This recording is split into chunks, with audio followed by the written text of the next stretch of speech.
هل يحدث معك هذا كثيراً؟ تفتح عينيك في منتصف الليل، إنها 3 فجراً مرة أخرى، وتجد نفسك تمشي نصف نائم باتجاه الحمام. ليست هذه المرة الأولى، بل الثانية أو الثالثة وربما الرابعة.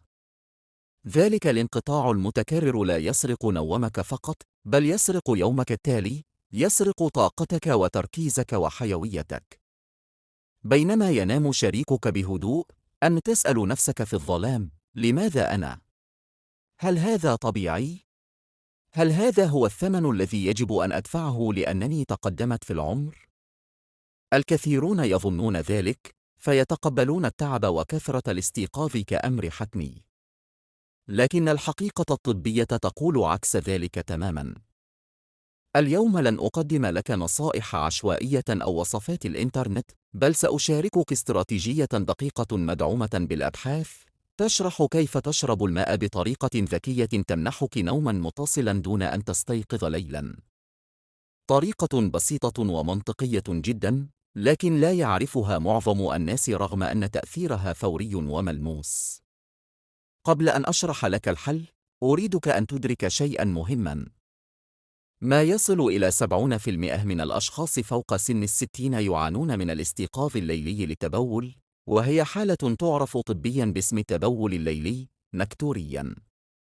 ورغم شيوعها، فهي ليست أمراً طبيعياً ولا مجرد نتيجة للتقدم في العمر، بل إشارة تحذير من جسدك تقول إن طريقة شربك للماء ترهق مثانتك وتقطع نومك دون أن تدري.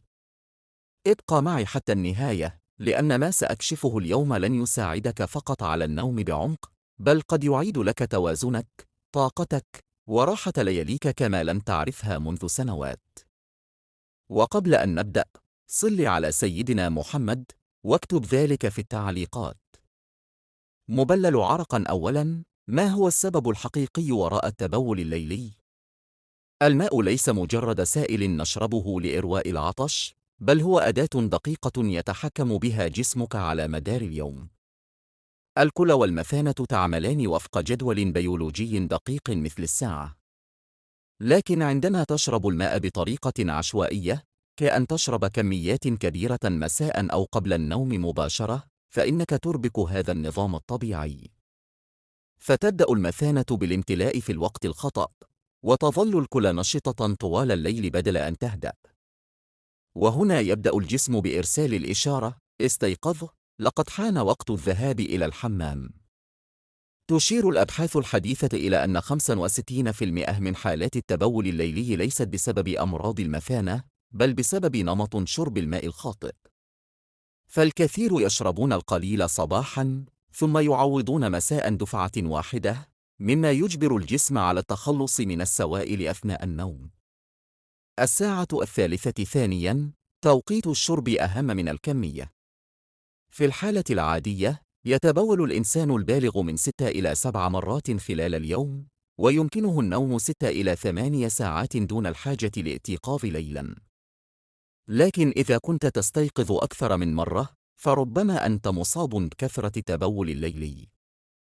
وهذه الحالة قد تصيب الجميع، لكنها أكثر شيوعاً عند كبار السن، النساء الحوامل، والرجال الذين يعانون من تضخم البروستات.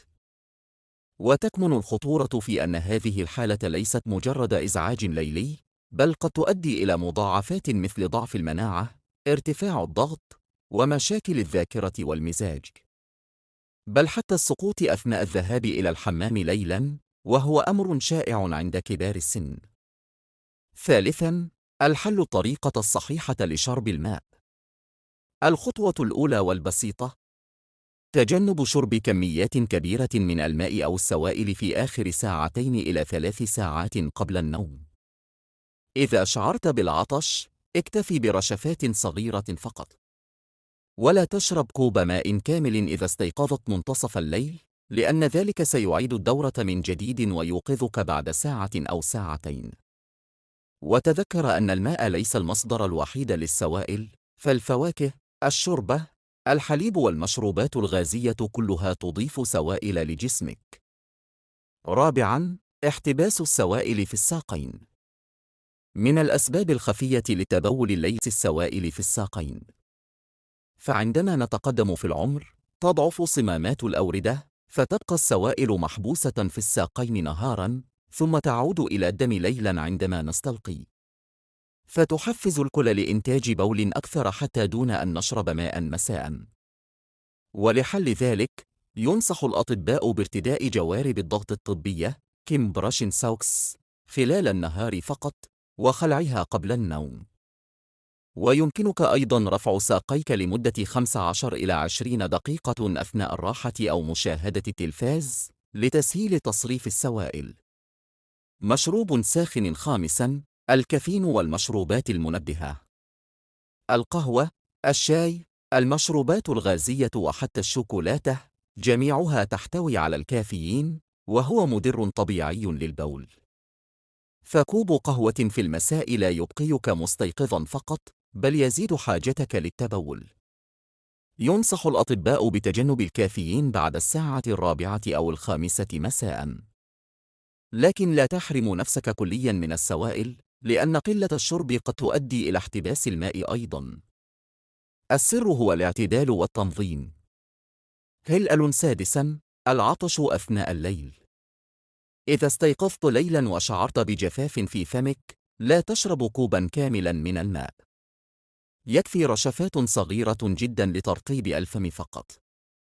غالباً ما يكون سبب الجفاف هو تنفس فموي أو هواء جاف في الغرفة وليس نقص ماء في الجسم. حسن رطوبة الغرفة أو حاول التنفس عبر الأنف لتتجنب الجفاف دون أن تضطر للشرب.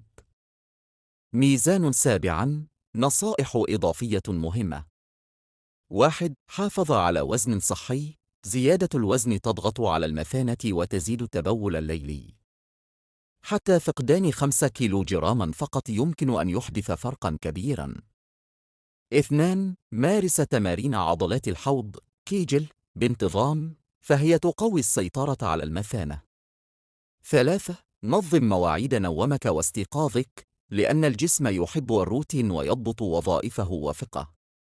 رمز النوم الخلاصة: تنظيم شرب الماء، تقليل الكافيين، ارتداء الجوارب الطبية، والاكتفاء برشفات صغيرة ليلاً. كلها خطوات بسيطة لكنها تحدث فرقاً هائلاً في جودة نومك وصحتك. المثانة ليست عدوك، بل مرآة تخبرك أن نمط حياتك يحتاج توازناً. وحين تبدأ بالاستماع لجسدك، ستتفاجأ كيف يمكن أن تتحول ليالي الأرق إلى نوم عميق وهادئ دون انقطاع.